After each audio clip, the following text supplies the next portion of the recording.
오늘 본문의 이야기는요, 사실 9장 처음부터 시작한 내용입니다. 그 내용은 주님을 따라 변화산에 올라간 3명의 제자들이 있고, 오늘 우리가 읽은 본문의 내용에 나오는 주님을 따라가지 않은 산 아래에 있는 9명의 제자들이 있습니다. 예수님을 따라간 3명의 제자인 베드로, 야고보, 요한은 예수님과 함께 산에 올라갔습니다. 일명 우리가 알고 있는 변화산입니다. 예수님을 쫓아간 3명의 제자들은요, 그곳에서 평생에 잊을 수 없는 놀랍고도 황홀한 광경을 목격합니다. 즉 예수님의 모습이 천사와 같이 변화하시는 모습을 보게 됩니다.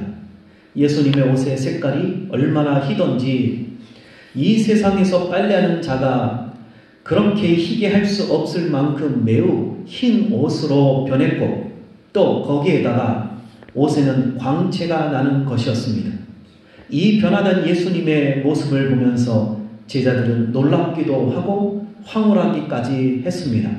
거기에다 얼마나 아름답고 멋있던지 무섭기까지 했습니다.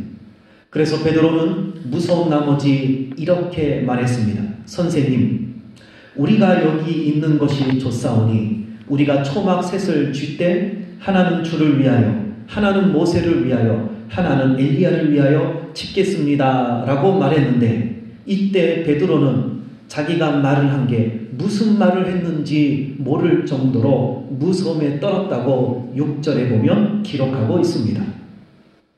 멋있어서 한 말이 아닙니다. 정신없어서 한 얼떨결에 한 말입니다. 주님의 이런 변화된 모습이 얼마나 놀랍고 황홀했으면 이렇게 무서움에 떨며 정신없는 얼떨결에 이런 말을 한단 말입니까? 근데 거기에다가 갑자기 하늘이 구름으로 뒤덮이더만 구름 속에서 소리가 들리기까지 하는 겁니다. 7절에 이는 내 사랑하는 아들이니 너희는 그의 말을 들으라 라는 음성까지 들리는 겁니다. 이 3명은 깜짝 놀랐습니다. 아니, 구름 속에서 웬 소리가 난단 말입니까? 우레소리는 들려봤습니다. 우장창창쾅. 그런데 또박또박 이는 내 사랑하는 아들이니 너희는 그의 말을 들어라. 이 3명은 깜짝 놀랐습니다. 주님과 함께한 3명의 제자들은요, 참으로 기가 막힌 상황을 목격하게 되었습니다. 성도 여러분, 주님과 함께하면요, 주님과 동행하면요, 이런 놀랍고도 황홀한 일을 경험하게 됩니다. 기가 막힌 일들을 체험하게 됩니다. 우리 성도들은요, 그래서 주님과 함께하는 삶, 주님과 동행하는 삶을 살아야 합니다. 그럼 우리에게도 이런 놀랍고도 황홀한 일들이 생겨집니다. 기가 막힌 일들이 저와 여러분 앞에 펼쳐진단 말입니다. 그러니 주의 제자라면, 신앙인이라면, 믿음을 가진 자라면 주님과 함께하는, 주님과 동행하는 삶을 사시기를 주의 이름으로 축복합니다. 이 부분에 있어서 주님도 주의 제자들을 통해서 향해서 이렇게 말씀하셨습니다. 나는 참 포도나무요, 내 아버지는 농부라. 물은 내게 붙어 있으면 열매를 맺고 내게 붙지 않으면 열매를 맺지 못하나니 내게 붙으라, 내 안에 거하라, 그러면 많은 열매를 맺으리라 라고 요한복음 15장에 나와 있습니다. 주님께서 하신 내게 붙으라, 내 안에 거하라 라는 말의 의미가 뭡니까? 좀 더 나아가 주님과 함께 하라, 주님과 동행하라 라는 말의 의미는 뭡니까? 이어지는 요한복음 15장 10절의 말씀에서 그 해답을 찾을 수 있는데요, 이 말씀은 중요하니까 좀 찾아보겠습니다. 요한복음 15장 10절의 말씀입니다.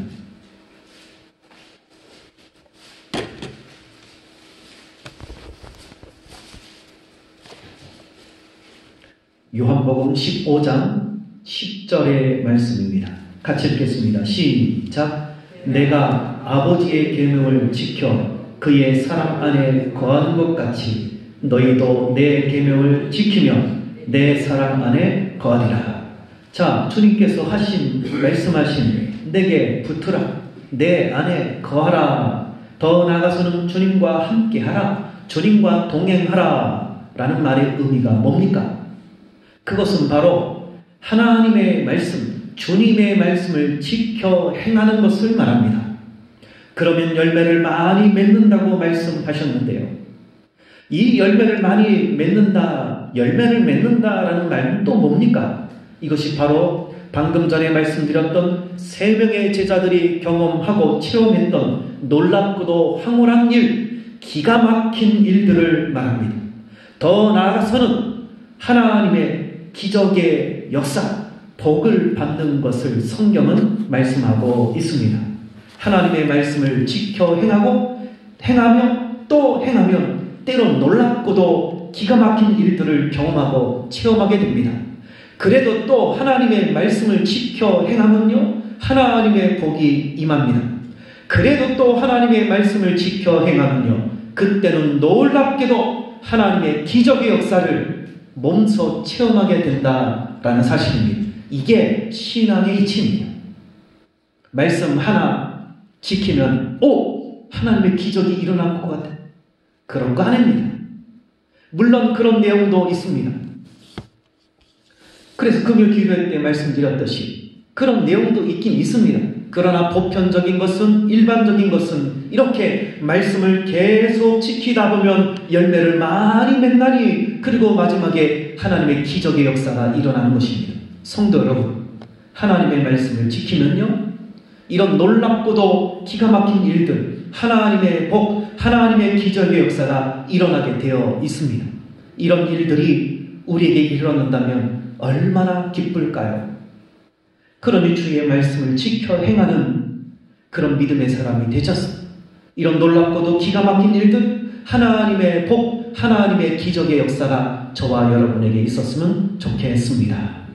그런데 그 다음 요한복음 15장 11절의 말씀을 보니까 놀라운 말씀이 또 기록되어 있습니다. 11절의 말씀, 요한복음 15장 11절의 말씀, 우리 또 한번 같이 읽겠습니다. 시작. 내가 이것을 너희에게 이름은 내 기쁨이 너희 안에 있어 너희 기쁨을 충만하게 하려 함이라.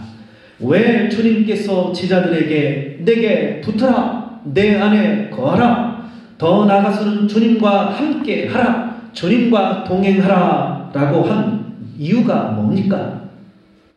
그것은 바로 주님이 가지신 기쁨, 그 기쁨을 제자들에게 주고 싶어 하셨습니다. 여러분, 주님이 가지고 있는 기쁨을 받아라 그럼 받아지는 게 아닙니다. 이게 무슨 물건입니까? 근데 주님이 가지셨던 그 기쁨, 그 충만한 기쁨을 받을 수 있는 방법이 있으니 그게 뭡니까? 주의 말씀을 지키는 겁니다. 주의 말씀을 지키면 주님이 가지셨던 기쁨, 주님이 가지신 충만한 기쁨이 제자들에게 고스란히 스며든다, 전달되어진다라는 사실입니다. 이런 주님의 기쁨, 충만한 기쁨을 과연 누가 받을 수 있단 말인가? 그것은 바로 주님께 붙어있는 자, 주 안에 있는 자, 주님과 함께하는 자, 주님과 동행하는 자는 바로 이런 기쁨의 충만을 받아 누릴 수 있다는 사실입니다. 즉 주의 말씀을 지켜 행하는 자에게 일어나는 일이라는 사실입니다.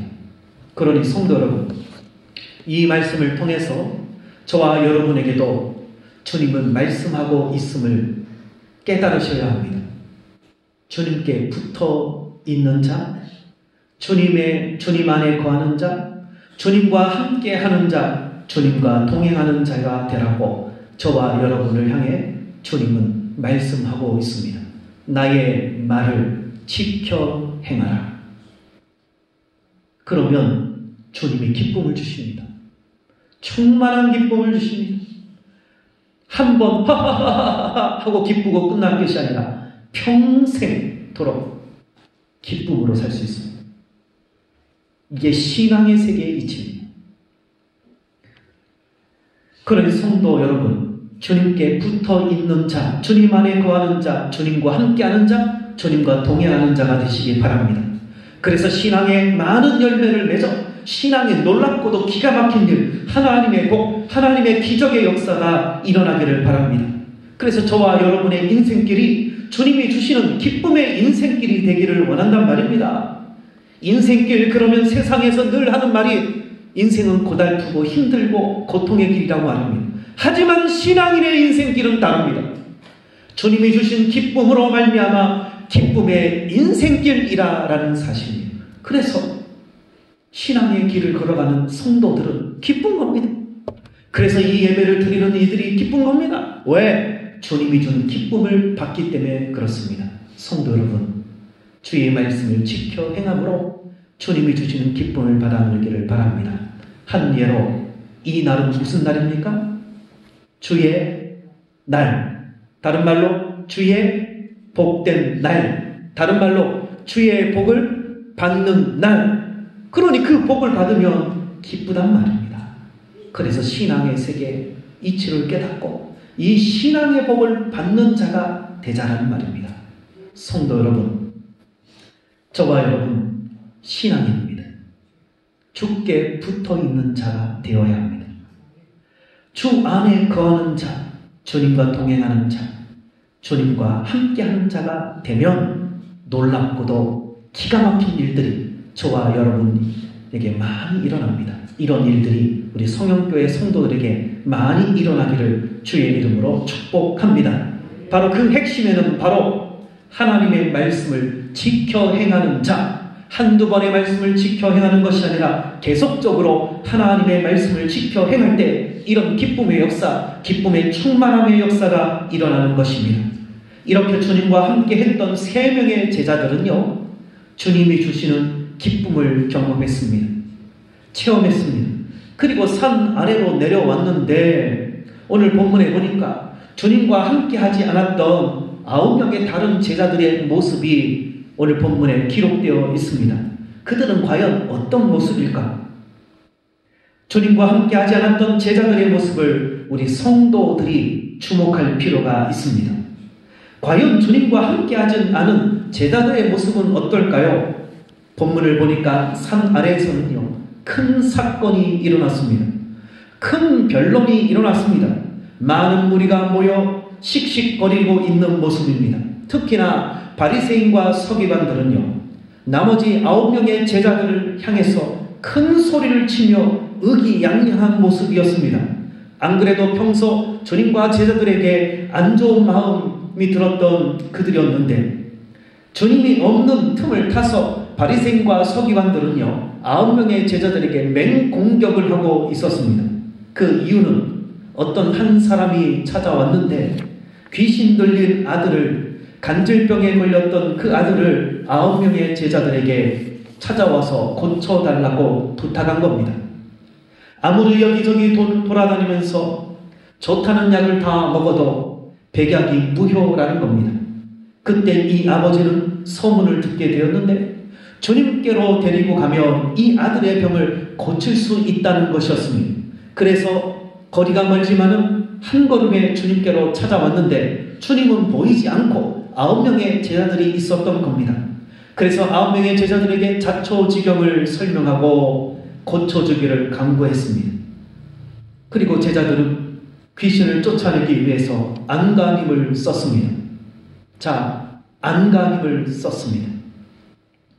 왜 이렇게 제자들이 귀신을 내쫓기 위해서 안간힘을 썼던 것일까요? 지난달 제자들은요, 귀신을 내쫓은 경험이 있었기 때문입니다. 이런 경험이 있었기 때문에 9명의 제자들은 주님이 없어도, 주님과 함께 하지 않아도 내 스스로, 내 힘으로, 내 경험으로, 내 능력으로 이 문제를 해결할 수 있다라고 생각했던 겁니다. 수많은 그리스도인들이, 신앙인들이 내 힘으로, 내 능력으로, 내 경험으로, 내 기술로, 내 똑똑함으로 인생길의 문제를 해결할 수 있다고 생각합니다. 그리고 안간힘을 씁니다. 그런데 문제는 아무리 안간힘을 써봐도 뭔가 낫는 기미가, 문제가 해결되는 기미가 보이질 않는 겁니다. 이 방법 저 방법을 다 동원해 보았지만 낫지를 않는 겁니다. 이것을 본 바리새인과 서기관들은요, 여러분, 바리새인과 서기관은 저 바깥에 있는 예수 안 믿는 자를 말하는 게 아닙니다. 꼭 예수를 믿어도 이상하게 믿는 분들이 꼭 이렇게 얘기합니다. 고봐 안 되지 이렇게. 진짜 신앙인은요, 그럴 때 눈물을 흘리면서 도와줍니다. 그래, 안 되지, 내가 위에서 기도해 줄게. 이게 제대로 된 신앙인인데 꼭 바리새인과 서기관 같은 사람이 있어요. 평소에 좀 마음에 안 들었거든. 그러니까 요 때다 싶어가지고 맹공격을 보면 그만 그렇지 그만 네가 먹어. 그냥 말도 엄청 잘해. 바리새인 서기관들이요, 말 기똥차게 합니다. 기본적으로 철학을 공부했던 사람들이기 때문에 말을 기가 막히게 잘합니다. 술술 9명의 제자들은요, 코너에 몰려서 지금 얼굴이 하얗게 찔려버려서 하얗게.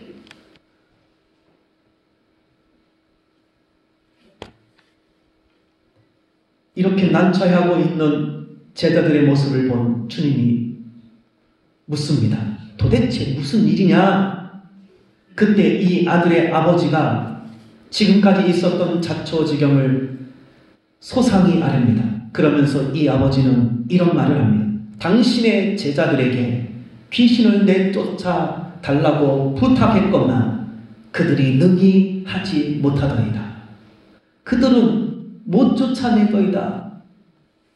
이때 주님은 9명의 제자들을 향해서 화를 내셨습니다. 뭘 내셨다고요? 화를 내셨습니다. 안간힘을 썼던 제자들인데, 또 코너에 몰려서 지금 힘들어하고 있는 제자들인데, 안 그래도 달려야 되는데 달래기는커녕 주님이 뭐 하셨다고요? 화를 내셨습니다. 여러분, 우리 믿는 자들이 지금 주님의 이 모습을 주목하셔야 합니다. 왜냐하면 지금도 주님은 신앙인들에게 이런 상황을 맞이하게 되면 똑같이 화내시기 때문입니다. 주님이 뭐라고 말씀하셨습니까? 오늘 본문 9장 19절의 말씀입니다. 오늘 본문 9장 19절 같이 읽습니다. 시작. 대답하여 이르시되 믿음이 없는 세대여, 내가 얼마나 너희와 함께 있으면 얼마나 너희에게 사무리요, 그를 내게로 데려오라 하시매, 주님과 함께하지 않았던, 그리고 귀신을 쫓아내지 못했던 제자들을 향해서 주님은 화를 내셨습니다. 뭐라고 화내셨습니까? 믿음이 없는 세대요, 내가 너희와 얼마나 더 함께 있어야 하느냐, 얼마나 더 참아야 하느냐 라고 화를 내셨습니다. 이것을 통해서 알 수 있는 사실이 뭡니까? 평소 주님과 함께 있는 동안에 주님은 제자들이 어떤 자가 되기를 원하셨던 겁니까? 믿음 있는 자, 자신에게 주어진 문제도 혼자 알아서 처리할 수 있는 자, 그런 큰 믿음을 가진 자가 되기를 원하시던 겁니다. 평소 이렇게 예배를 드리고 신앙생활을 저와 여러분을 향해 주님은 바라시는 것이 있습니다. 그게 뭡니까? 믿음 있는 자가 되기를 원합니다. 어떤 믿음? 저와 여러분에게 주어진 인생사의 문제를 혼자서도 처리할 수 있는 자, 그런 큰 믿음을 가진 자들이 되기를 원하셨습니다. 그래서 마태복음 6장에도 보면 먹을 것, 마실 것, 입는 것으로 골머리를 썩고 있는 제자들을 향해서 큰 믿음을 좀 가져라. 큰 믿음을 좀 가져라. 먼저 그 나라와 그 의를 구하라. 그러면 믿음 있는 너희에게 이 모든 것을 다 더해 주십니다. 성도 여러분, 주님과 함께하지 않은 제자들은 어떤 모습이었습니까? 주님과 함께하지 않았던 제자들은요, 한마디로 고생이었습니다. 생고생이었습니다. 반대로 주님과 함께한 제자들은요, 어떤 모습이었습니까? 물론 주님을 쫓아 변화산에 올라가는 게 그게 고생길이긴 합니다. 여러분, 요 앞에 있는 관악산을 한번 올라가십시오. 뒤에 악이 붙은 산은 힘든 산입니다. 치악산, 설악산 엄청 힘들어요. 관악산도 악산이어서 힘듭니다. 그 산 한번 올라가 보십시오. 엄청 힘듭니다. 저도 몇 번 안 올라가 봤어요. 주님을 쫓아가는 길이 쉽지는 않습니다. 변화산에 올라가는 그 길이 쉽지는 않습니다. 그런데 올라갔더니 거기에서 놀랍고도 황홀하고 기가 막힌 일, 하나님의 복, 하나님의 기적의 역사를 경험하고 체험하게 되더라는 사실입니다. 그래서 주님은 첫 판부터 저와 여러분을 부르실 때에, 제자들을 부르실 때에 나를 따라오려거든, 나를 따라오려거든 자기를 부인하고 자기 십자가를 지고 따르라. 주님, 더 올라가야 돼요. 힘들어 죽겠네요. 또 가야 돼요. 더 올라가야 돼요. 또 가야 돼요. 더 올라가야 돼요. 체력이 없는 사람은요, 계속 입에서 하는 말이 더 가요? 또 가요? 또 올라가요? 더 올라가요? 근데 믿음을 가지고 끝까지 주님을 따라 올라가 보십시오. 거기에는 놀랍고도 황홀하고 기가 막힌 하나님의 복, 하나님의 기적의 역사가 기다리고 있습니다. 성도 여러분, 여러분은 어떤 종류의 제자입니까? 주님과 함께하는 제자입니까? 주님과 함께하지 않은 제자입니까? 주님과 함께하는 제자라면 반드시 주님이 주시고자 하는 주님의 기쁨으로 충만케 될 것입니다. 하지만 주님과 함께하지 않은 제자라면 고생길이 훤합니다. 산에는 올라가지 않아서 당장은 뭔가 편안하고 호호호 재밌어. 야, 여기서 편안하게 뒤집어 있으면 얼마나 좋냐. 우리 편안하게 뒤집어 누워있자. 얼마나 편해. 그 시간 주님을 쫓아간 제자들은 땀을 뻘뻘 흘리면서 다리 아파. 반대의 모습입니다. 그러나 조금만 더 가면 또다시 놀라운 반대가 생겨집니다. 성도 여러분, 바라기는 주님과 함께하는 신앙인이 되시기 바랍니다. 뭐가 주님과 함께하는 것이라고요? 주님의 말씀을 지켜 행하는 자가 바로 주님과 함께하는 자, 주님과 동행하는 자, 붙어있는 자, 주님 안에 거하는 자, 즉 말씀을 지켜 행하는 자가 되시기를 바랍니다. 삶 속에서 하나님의 말씀을 지켜 행하는 자가 되시기를 바랍니다. 반드시 하나님의 역사가 일어납니다. 조금만 참고 산을 올라가세요. 조금만 참고 신앙의 어려움을 이겨내세요. 하나님은 복의 근원이십니다. 그 복이 임할 때까지 참으시란 말입니다. 그래서 성령의 열매 중에도 인내라는 것이 필요했고 절제라는 것이 필요했고, 그리고 우리 믿음의 선배들은 다 하나같이 신앙의 특징이 무엇이었는가? 소망의 인내였습니다. 하나님이 주실 그 복, 그것을 소망하고 현재 인내하는 신앙이었습니다. 우리가 마지막으로 하나 더 살펴볼 것은요, 지금 이 아버지의 모습입니다. 예수님이 아이를 데리고 오라고 해서 아이를 데리고 왔습니다. 그랬더니 심한 격려를 일으키는 겁니다. 이때 아버지는 말합니다. 주님, 무엇을 하실 수 있거든 우리를 불쌍히 여겨주소서. 이때 주님은 대답하십니다. 할 수 있거든이 무엇이냐? 믿는 자에게 능치 못할 일이 없다 라고 대답하셨습니다. 자, 여러분, 다음 이 아버지의 대답을 잘 보셔야 합니다. 이것이 오늘 본문의 제목이기도 합니다. 이것을 우리가 주목해야 합니다. 24절의 말씀 같이 읽어볼까요? 24절 시작. 곧 그 아이의 아버지가 소리를 질러 이르되 내가 믿나이다. 나의 믿음 없는 것을 도와주소서 하더라. 지금 이 아버지가 뭐라고 대답합니까? 뭐라고 소리를 높여 말합니까? 내가 믿나이다. 하지만 나의 믿음 없음을 도와주소서. 이 말의 의미가 뭡니까? 자신은 주님이 아들을 낳게 할 줄 믿는다는 겁니다. 하지만 자신의 믿음이 부족하다며 자신의 믿음이 연약하다며 도와주셔서 주님을 통해서 기적의 역사가 일어날 수 있도록 간구하고 있는 것입니다. 성도 여러분, 우리가 하는 기도의 주 목적이 바로 여기에 있습니다. 머리로는 주님의 능력을 믿지만은 사실 연약한 믿음을 우리도 가지고 있단 말입니다.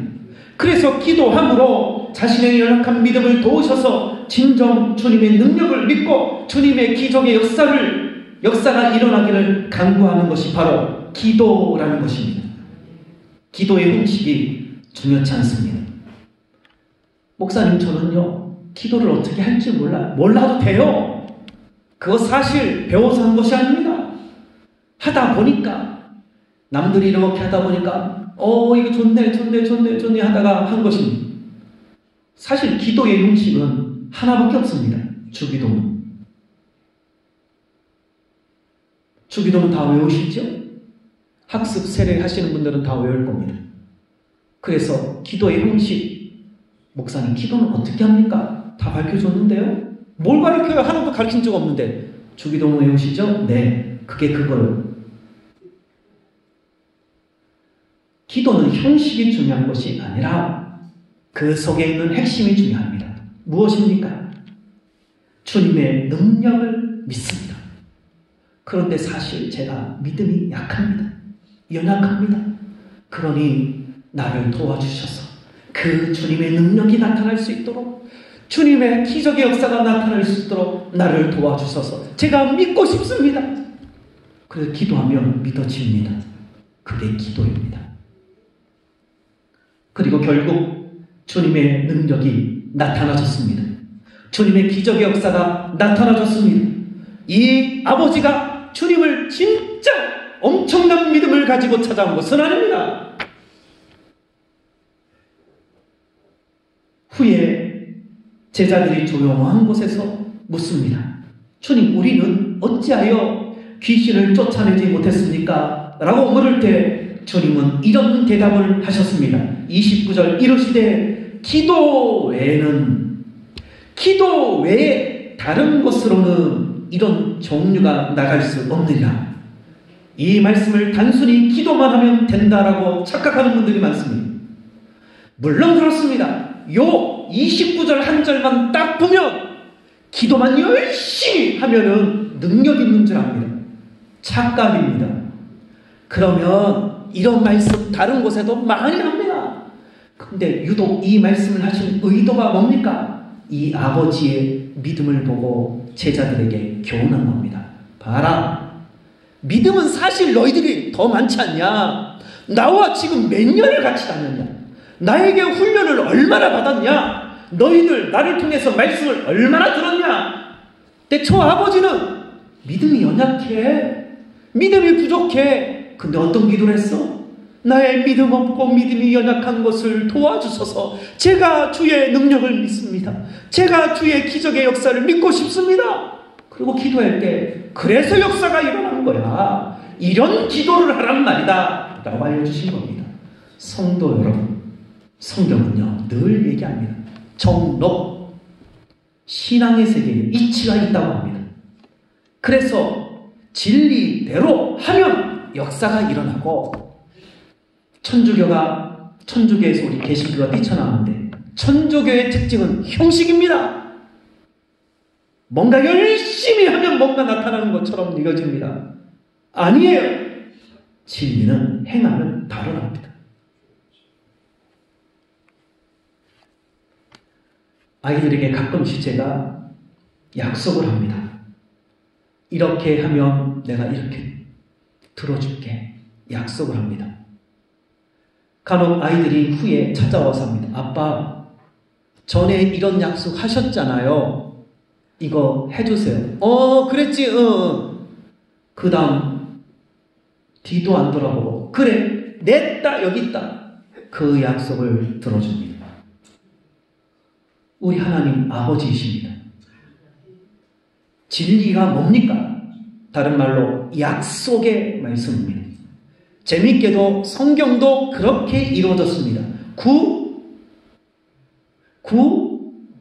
약, 약. 그 약자가 약속이란 뜻입니다. 그래서 우리 성도들은 하나님 아버지의 약속을 자꾸 배워서 깨달았어. 그 약속을 의지하여 기도합니다. 그런데 사실 이 육체를 입은 저와 여러분이 이 험악하고 제약된 세상을 살다 보니 아무리 하나님의 말씀을 알아도 솔직히 100% 믿어지지가 않습니다. 그래서 기도가 필요합니다. 하나님 아버지, 부족한 믿음, 연약한 믿음 도와주소서. 믿음으로 살려고 하는데 돈 걱정, 건강 걱정, 학식명예, 권세, 정력, 재능, 인정, 혈육 걱정이 태산입니다. 주여 도와주소서. 주의 능력이 나타날 수 있도록, 주의 기적의 역사가 나타날 수 있도록 나의 믿음 없음을, 나의 믿음 연약함을 도와주소서. 제가 믿겠나이다. 그때 역사가 일어납니다. 성도 여러분, 오늘 본문의 아버지는요 100점 만점의 믿음을 가진 자는 아니었습니다. 어쩌면 현장에 있던 12명의 제자들보다 믿음이 훨씬 더 부족한 자였습니다. 그런데 어떻게 제자들에게는 귀신을 쫓아내는 능력이 나타나지 않고 어찌 이렇게 믿음이 없는 아버지에게 이런 기적의 역사가 일어났단 말입니까? 그것은 바로 기도 때문입니다. 또 이렇게 얘기했더니 기도만 무작정 하면 되는구나. 어떤 기도? 주의 능력을 믿습니다. 주의 기적을 믿습니다. 그러나 나 부족한 믿음입니다. 연약합니다. 나의 믿음 없음을 도와주소서. 제가 믿겠나이다. 그래서 자세가 중요합니다. 믿음은 없어도, 믿음은 연약해도 주의 능력을 믿고 싶어하는 그 자세, 주의 기적의 역사가 나타나기를 바라는 그 자세, 그 자세가 중요합니다. 성도 여러분, 주님께 기도하는 믿음의 사람이 되시기를 바랍니다. 연약한 믿음을 가졌다 할지라도 주님께 도움을 구하는 기도를 하시기를 바랍니다. 그러면 주님의 능력은 여러분에게 나타날 것입니다. 주님의 기적 역사는 반드시 여러분에게 나타날 것입니다. 그러니 믿음이 연약하다고, 믿음이 부족하다고 한탄만 하지 마시고, 에이, 나 같은 믿음 없는 사람에게 무슨 이런 기적의 역사가 일어나? 우리 어르신들 꽤 많이 이런 말씀을 하시는데 그렇지 않습니다. 신앙의 세계는 이런 기도를 하면 일어납니다. 그러니 이런 믿음의 기도를 하셔서 주님의 능력을 경험하시고 주님의 기적의 역사를 체험하는 자들이 다 되시길 주의 이름으로 축복합니다. 기도하겠습니다. 하나님 아버지, 비록 연약한 믿음이지만 주의 능력을 믿기 원하는, 비록 부족한 믿음이지만 주의 기적의 역사를 믿고 싶어서 주여 나를 도와주소서. 주여 나를 도와주소서. 제가 믿겠나이다. 저의 믿음 없음을 도와주소서 라고 기도했더니 하나님은, 주님은 기적의 역사로 이 아버지에게 기적을 체험케 하셨습니다. 이 시대에도 비록 현대 과학 문명이 발달한 지금의 시대라 할지라도 주께 엎드려 나의 믿음 없음을 도와주소서. 나의 연약한 믿음을 도와주소서. 내가 믿겠나이다. 엎드려 간구하는 주의 종들에게 하나님은 기적의 역사로 체험케 하시고 경험케 하실 줄 믿습니다. 우리 모든 성령의 성도들 위해 이런 기적의 역사가 일어날 수 있도록 주여 도와주옵소서. 감사하고 예수님의 이름으로 기도드리옵나이다. 아멘.